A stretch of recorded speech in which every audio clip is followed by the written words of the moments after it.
오늘은 다시 일어나라라는 제목으로 하나님 말씀을 증거하도록 하겠습니다. 다시 일어나라입니다. 시편 126편은 저자는 정확하게 알 수가 없습니다. 그러나 특별한 시대적인 배경을 가지고 있는 것으로 나와 있습니다. 그 배경은 바로 남유다 백성들의 포로 귀환입니다. 아마 구약 성경을 조금 읽어보신 분들은 바벨론 포로 귀환이 무슨 뜻인지 잘 아실 것입니다.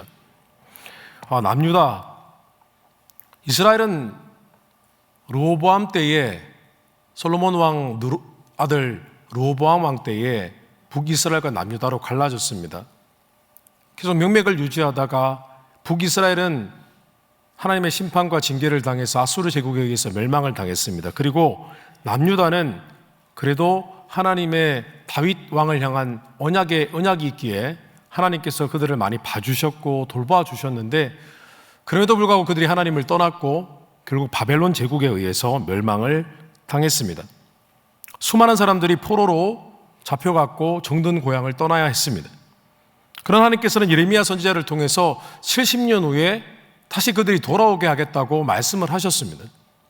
그리고 그 약속이 이루어졌습니다. 70년 후에 실제로 페르시아 왕 고레스의 칙령으로 인해서 이스라엘 백성들, 남유다 백성들이 다시 예루살렘으로 돌아오게 되었습니다. 정말 하나님의 약속이 성취된 것입니다.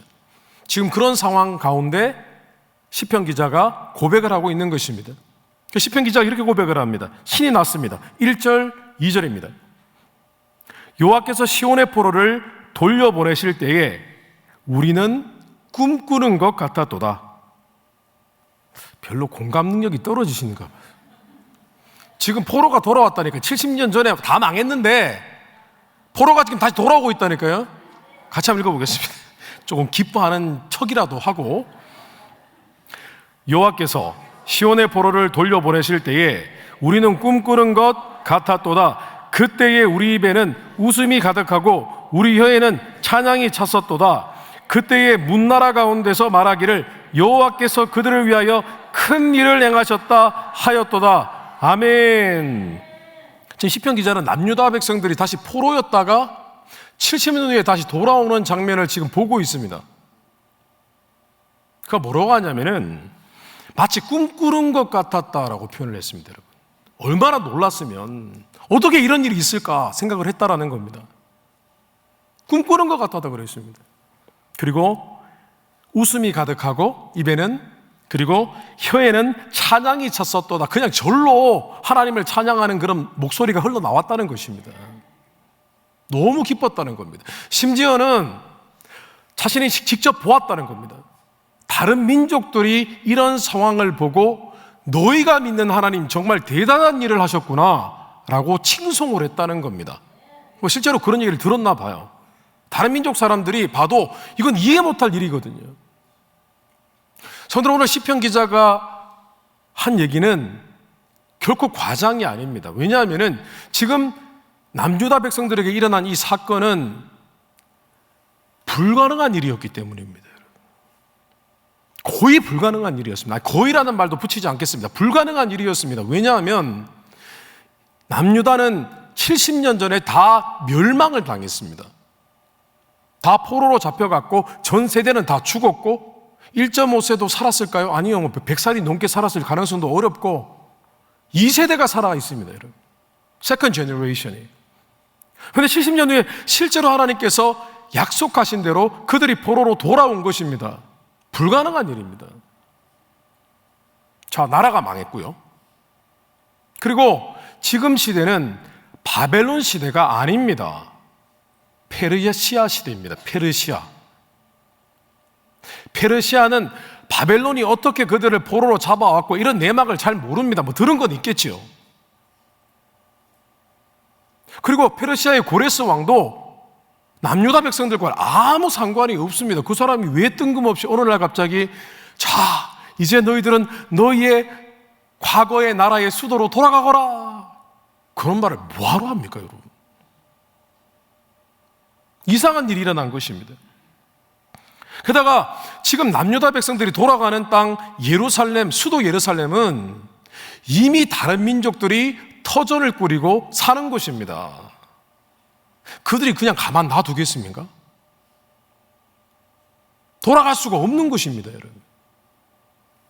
실제로 아마도 오늘 이 시편 기자가 시를 만드는 이 배경은 아마 처음 포로가 귀환했을 때인 것 같습니다. 그런데 이후에 포로가 3차 귀환까지 이루어지거든요, 역사적으로 보면. 그런데 3차 귀환 때 이 느헤미야가 예루살렘 성벽을 재건을 하는데 이때 정말 장난이 아니었습니다. 거기에 이미 정착해서 살던 바벨론과 관련되어 있는 관직자들이 있었는데요, 그 가운데 산발락과 도비아라는 사람들이 있었습니다. 이름이 아마 익숙하실 것입니다. 산발락, 도비아. 이름도 별로예요, 그죠? 산발락, 뭘 산발했다는 거예요? 도비아, 뭘 도비아라는 거예요? 다비오 뭐 이런 거예요? 이런 사람들이 극심하게 방해를 했습니다. 거짓 공작을 꾸미고 음해를 하고 막 그렇게 했습니다. 그러나 하나님께서는 이 모든 장애를 뛰어넘어서 자신의 약속을 성취하셨습니다. 한번 상상해 보십시오. 바벨론 제국을 멸망시키셨습니다. 페르시아 제국을 이렇게 세우셨습니다. 그 가운데 고레스 왕을 뽑았습니다. 착한 왕을 뽑았습니다. 마음에 긍휼한 마음이 있는 왕을 세우셨습니다. 그리고 그로 하여금 긍휼의 마음을 갖도록 하셔서 남유다 백성들을 포로로 다시 돌아오게 만들어 주셨습니다. 그 위에 어떤 일이 있었습니까? 예루살렘에 돌아왔는데 황폐해진 그 땅에서 성전 재건하고 성벽을 다시 재건하도록 만들어 주셨습니다. 성도 여러분, 하나님께서는 불가능한 일을 가능하게 하시는 분이십니다. 믿으셔야 됩니다. 물론 세월은 오래 걸렸습니다. 그러나 하나님은 분명히 하고자 하시는 일들을 하셨고 자신의 백성들에게 놀라운 일들을 행하셨습니다. 우리 중 대부분은요, 하나님께서 내 삶 가운데 역사하신 간증을 가지고 있습니다. 아멘이십니까? 없어요? 없으면 달라고 하세요.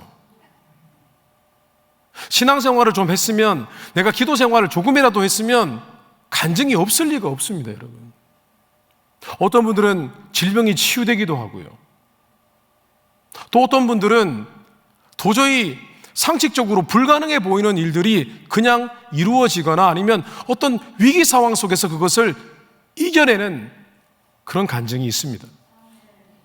근데 무엇보다 놀라운 간증은 무엇이냐면, 돌 같았던 우리의 마음이 예수 그리스도의 복음으로 녹아져 내린 일입니다, 여러분. 그것이 가장 큰 기적입니다. 우리가 예수님을 믿을 만하지 않았습니다. 자, 우리 옆 사람 한번 보세요. 저 사람은요, 예수 믿을 사람이 아니야. 인간도 아니에요. 왜 저를 쳐다보세요? 저거 예수 안 믿었으면 저 인간도 아닌데 뭐 그런.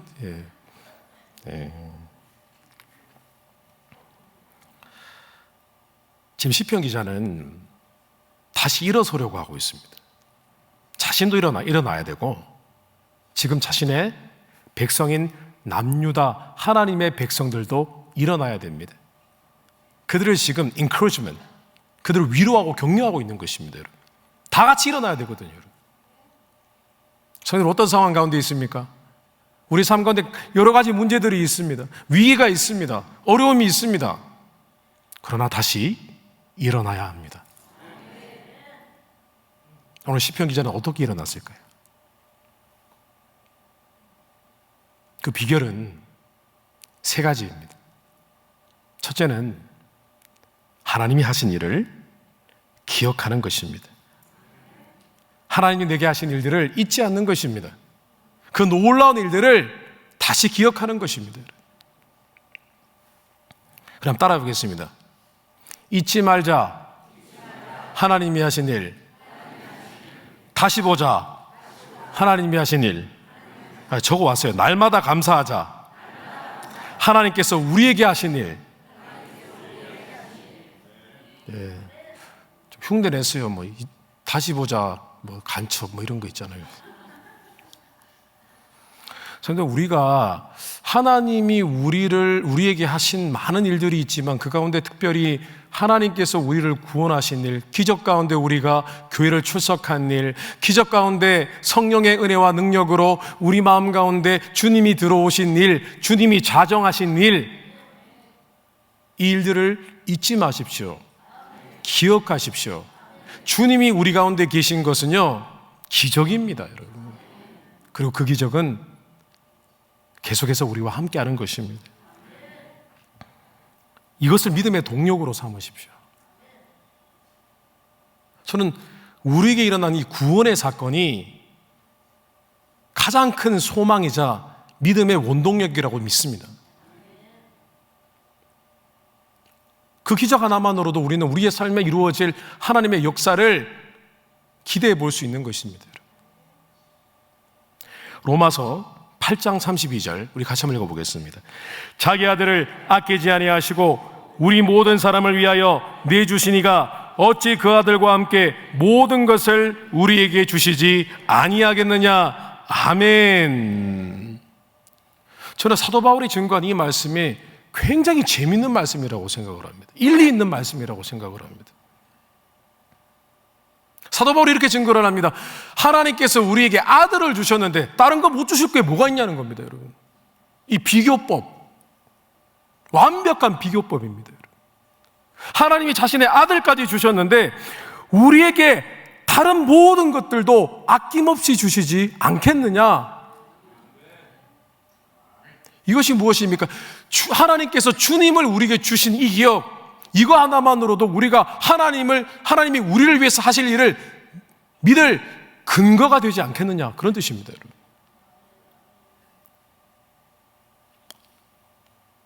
이 말씀 이렇게 적용할 수 있습니다. 하나님이 우리에게 예수 그리스도를 보내어 주시고 우리의 삶 가운데 지금까지 함께 하셔서 우리에게 복음을 듣게 하시고 우리 마음 가운데 주님을 만나게 하신 그 하나님이 도대체 우리에게 못하실 일이 무엇이겠는가? 항상 그런 생각을 해야 됩니다. 예수 믿는 사람에게 논리가 있어야 됩니다. 논리.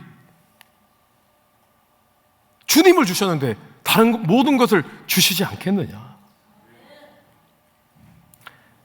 예수 믿는 사람은 고난과 시련을 당할 때, 약해서 넘어질 때 하나님께서 내게 하신 일들을 기억하며 다시 믿음을 가다듬어야만 합니다. 세상에 많은 어려운 일들이 우리에게 걸림돌이 될 때 하나님이 내게 하신 일들은 다시 디딤돌이 되어 우리에게 믿음을 회복시켜주는 것이어야만 합니다, 여러분. 다시 믿음을 일으켜 세우게 되시기를 주님의 이름으로 축원합니다. 두 번째로, 오늘 시편 기자는 하나님이 하신 일들을 기억하면서 하나님께 기대감을 가졌습니다. 더 큰 기대감을 가졌습니다. 이전에 하신 일 똑같이 하시겠지가 아니라 이전에 하신 일을 이뤘는데 앞으로는 더 크게 하시겠지라고 생각을 했습니다. 기대감이라는 것은요, 어떤 하나님이 우리에게 해주신 일들에 대해서 그 근거를 가지고 기대를 한다는 것은 그 기대감이 이전보다 더 커야 됩니다, 여러분. 갈수록 기대감은 증가되어야 됩니다. 그런데 이상하게도 우리는 살면 살수록 기대감이 현저히 떨어지는 것을 경험하게 됩니다. 삶 가운데 많은 일들이 일어나고 있기 때문이라고 생각을 합니다. 근데 오늘 시편 기자는 그가 눈으로 보았던 포로 귀환을 한 번으로 끝나는 것이 아니라 이런 행렬들이 계속해서 이어지기를 기대했습니다, 여러분. 오늘 4절 말씀입니다. 같이 한번 읽겠습니다. 여호와여, 우리의 포로를 남방 시내들 같이 돌려 보내소서. 아멘. 남방 시내라는 것, 남방이라는 것은 어디냐 하면은 네게부 사막을 의미를 합니다. 이스라엘 팔레스타인 지역에 있는 가까운 지역에 있는 사막을 의미합니다. 네게부 사막. 근데 이 네게부 사막이 어떤 곳이냐 하면 굉장히 건조한 곳입니다. 그냥 그 사막에 물이 있느냐? 물 없습니다. 그런데 우기가 되면은 물이 막 폭포같이 쏟아지는데 그 잠깐의 시간 동안에 갑자기 사막에 없던 강이 생깁니다, 여러분. 여러분 혹시 팜스프링에 대해서 좀 아십니까? 팜스프링. 온천만 하러 가시죠? 팜스프링도 굉장히 덥고 건조한 지역이거든요. 근데 팜스프링에도 한번 비가 굉장히 많이 쏟아질 때가 있습니다. 1년에 한두 번씩. 근데 그때가 되면은요, 거기에 강이 생깁니다. 혹시 팜스프링 쪽으로 가면서 이렇게 차를 타고 이렇게 가다 보면은 뭔가 강같이 막 골짜기가 패여 있는 것을 본 적이 온천하느라 시간이 없으시죠? 예. 강이 생깁니다, 진짜로. 그러다가 차가 침수가 되고 그런 사건이 종종 있습니다. 그런데 지금 시편 기자가 뭘 바라냐면은, 지금 내가 보고 있는 이 포로의 행렬, 이것이 앞으로 네게부 사막에 있는 그런 비가 폭포처럼 쏟아질 때 생기는 그 강처럼 시내를 이루었으면 좋겠다. 그렇게 기대를 했던 것입니다. 근데 실제로 이 시편 기자의 기대와 소망대로 그대로 이루어졌습니다. 남유다의 역사를 보면은 포로 기환이 전체적으로 대략적으로 3번에 걸쳐서 이루어집니다. 첫 번째는 스룹바벨과 예수아가 사실 여호수아라는 뜻입니다. 스룹바벨과 여호수아가 포로 기환을 시킵니다. 그들이 지도자가 되어서 시켜서 그들이 제2차 성전을 짓습니다. 그 이후에 학자 에스라가 2차 포로 기환 때 와가지고 남유다 백성들에게 율법을 다시 설파합니다. 그리고 그들이 다시 하나님 말씀으로 회복하도록 말씀의 부흥을 꾀합니다. 그 3차 포로 기환이 일어납니다. 그때는 느헤미야가 와서 예루살렘의 성벽을 재건합니다. 그러니까 하나님의 이 역사의 릴레이가 계속 이어지고 가는 것입니다. 여러분. 성도 여러분, 하나님이 하시는 일은요, ongoing입니다. 계속 진행이 됩니다. ing입니다, 여러분. 하나님의 역사, 능력의 릴레이는 여전히 진행 중에 있는 것입니다, 여러분. 하나님을 바라십시오. 하나님을 기대하십시오. 하나님을 그리십시오. 하나님이 하실 일을 한번 그려보십시오. 정말 마음이 힘들 때 하나님이 하실 일을 머릿속에 그려보시기 바랍니다. 에베소 3장 20절입니다. 우리 같이 한번 읽겠습니다.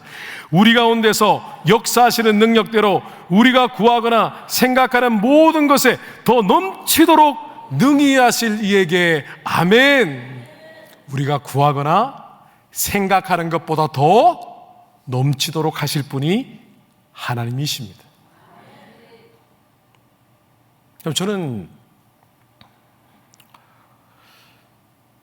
갈수록 세상이 세속화되어 가고 타락해 가는 것을 봅니다. 동방예의주국이라고 불렀던 한국도 이제는 동성애에서 안전하지 않습니다. 한국도 지금 계속해서 법안이 발의되고 있습니다. 차별금지법, 포괄적 차별금지법이라고 해서 동성애를 두둔하고 어린 자녀들에게 동성애를 가르치는 그런 법안이 발의가 되고 있습니다. 통과된 것은 아닙니다만 발의가 계속되고 있습니다. 그래서 저는 여전히 그런 기대가 있습니다. 하나님께서 부흥을 한번 주시겠지. 우리의 삶 가운데 기대감을 가질 뿐만 아니라 우리의 영적인 부분에 있어서도 기대감을 갖게 되시기를 주님의 이름으로 축원합니다. 우리가 사는 시대에, 우리가 섬기는 교회에 부흥이 있도록 기도하십시오, 여러분. 어떤 부흥입니까? 회개의 부흥, 성령의 부흥. 성령이 막 심령을 만지시면 사람이 뒤집어지고 막 회복되고 변화되고 질병이 치유되고.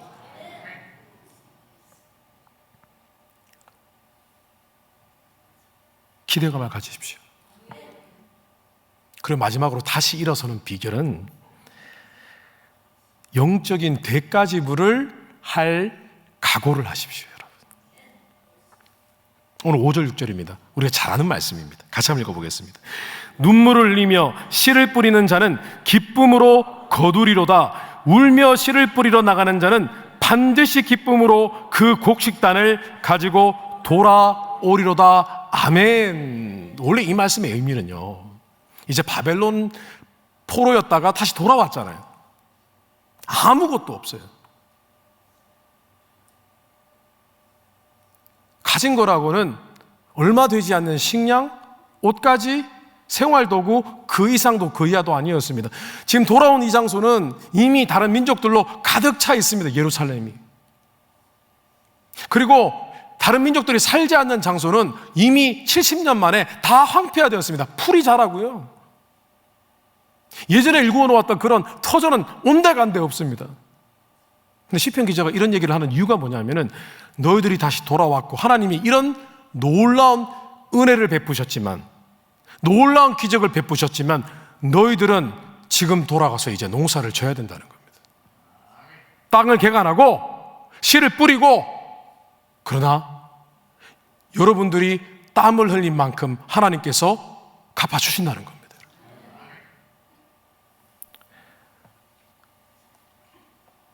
성도 여러분, 영적인 법칙과 원리 가운데 너무나 상식적이면서도 하나님을 믿는 사람들이 곧잘 잊어버리는 영적인 원리가 있습니다. 바로 pay cost, 대가 지불이라는 원리입니다. 여러분. 대가 지불. 참 이상합니다. 세상 사람들도 수고하고 헌신하고 희생해야 결과를 얻는다는 것을 너무나 잘 알고 있습니다. 우리 이런 말 하지 않습니까? 일하기 싫으면 먹지도 말라. 아닌가요?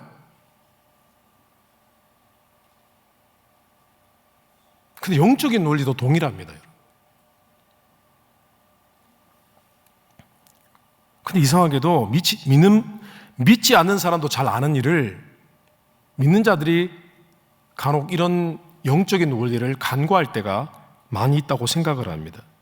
저는 그 이유를 두 가지라고 생각을 합니다. 첫째는 이 세상 풍조 때문이라고 생각을 합니다. 세상이 점점 발전될수록 불로소득이 늘어나고 있습니다, 여러분.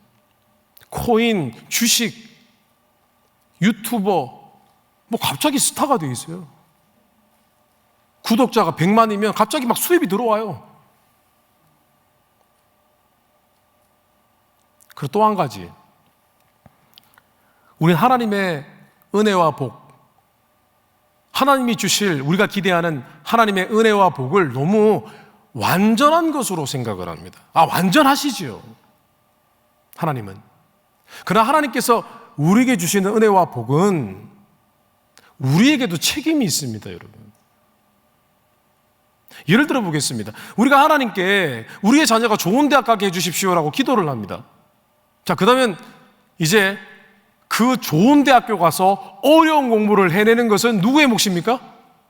우리의 자녀의 몫입니다, 여러분. 좋은 대학교 들어가면 다 해결이 되나요? 자녀가 거기 가서 피땀 흘리고 공부를 해야 됩니다. 더 경쟁력이 심한 학교에서 공부를 해야 됩니다. 그럼 또 기도 제목이 생기죠? 우리 자녀가 또 공부 잘할 수 있도록 도와주세요. 끝도 없습니다. 하나님이 우리에게 주시는 것은 우리가 지불해야 할 대가가 반드시 있다는 것입니다. 오늘 우리는 잊지 말아야 됩니다. 남유다 지도자들이 뭐라고 증거합니까? 시편 기자가 뭐라고 증거합니까? 우리가 가서 땀을 흘리고 씨를 뿌려야 된다는 겁니다. 우리가 꼭 기억해야 될 또 다른 대가 지불이라는 영적인 원리가 있습니다. 무엇이냐 하면 바로 기도입니다, 여러분. 기도는 노동입니다, 여러분.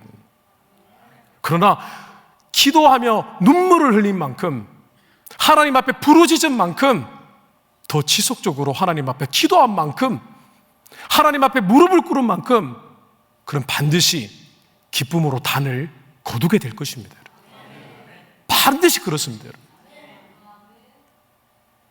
그럼 다시 일어나는 겁니다. 무너진 곳에서 다시 일어날 수 있는 것입니다, 여러분. 이 세 가지 다시 일어나는 영적인 논리를 붙잡고 계실 때에 바벨론의 포로가 예루살렘으로 돌아온 놀라운 기적을 경험한 것처럼 우리들의 인생도 그렇게 되시기를 주님 이름으로 축원합니다. 같이 기도하겠습니다.